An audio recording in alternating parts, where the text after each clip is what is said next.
Assalamualaikum warahmatullahi wabarakatuh. Perkenalkan, nama saya Trijayanti Setianingsih dari kelas manajemen 2 pagi B. Di sini saya akan membahas tentang kasus yang pertama, yaitu kasus Triangle Circuit Factory yang terjadi pada tahun 1911. Adapun alur pemahaman di dalam kasus Triangle Circuit Factory pada tahun 1911 adalah sebagai berikut. Yang pertama akan membahas kasus tentang apa sih? Yang kedua, apa yang menjadi latar belakang kasus tersebut? Bagaimana kronologinya? Siapa saja pihak-pihak yang terlibat? Lalu, bagaimana penyelesaiannya? Dan yang terakhir, termasuk ke dalam pelanggaran etika apa kasus Triangle Circuit Factory itu?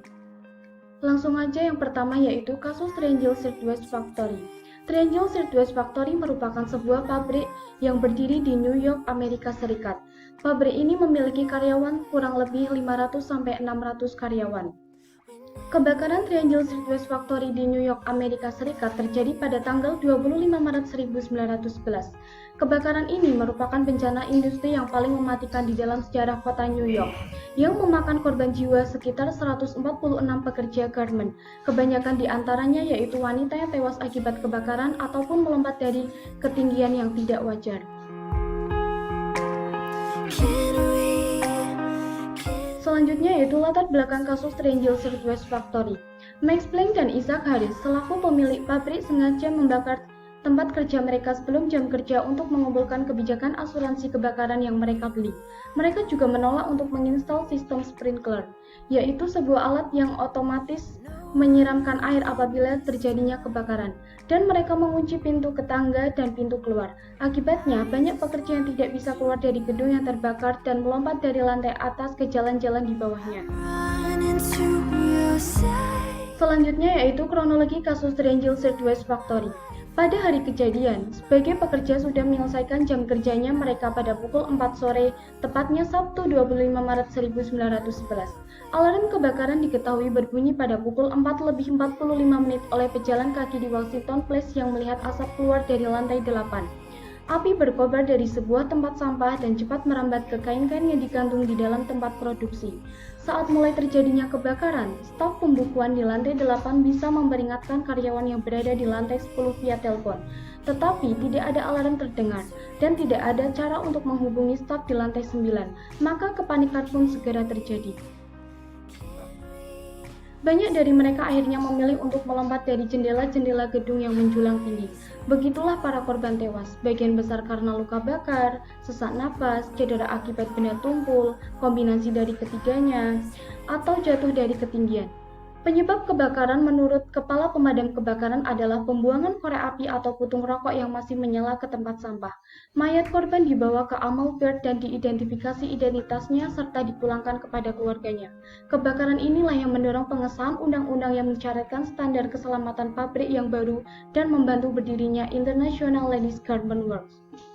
Gambar yang berada di sebelah kiri saya merupakan gedung Triangle Circuit Factory yang telah terbakar dipenuhi dengan asap. Sedangkan gambar yang berada di sebelah kanannya ini merupakan gambar warga negara Amerika Serikat, khususnya kota New York, yang sedang berdemo dan mereka meminta adanya keadilan tentang pekerja wanita yang harus diperlakukan sebagaimana mestinya dan dibayar dengan upah yang semestinya. Adapun pihak-pihak yang terlibat di dalam kasus Triangle Circuit Factory adalah sebagai berikut.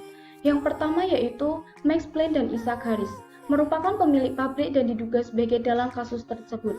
Yang kedua yaitu Louis Waldman. Louis Waldman merupakan anggota parlemen pada tahun 1911 dan beliau menjadi saksi terbakarnya Triangle Circuit Factory. Yang ketiga yaitu Kepala Pemadam Kebakaran yang berperan mengidentifikasi penyebab terjadinya kebakaran. Dan yang keempat tentunya ada 600 pekerja yang menjadi korban kebakaran Triangle Circuit Factory, baik yang selamat maupun yang meninggal dunia. Lalu penyelesaian kasus Triangle Circuit Factory. Bagaimana sih penyelesaiannya? Max Planck dan Isaac Harris selaku pemilik pabrik yang selamat dari bencana itu, mereka melarikan diri ke atap gedung ketika kebakaran terjadi. Mereka didakwa atas tuduhan pembunuhan berencana.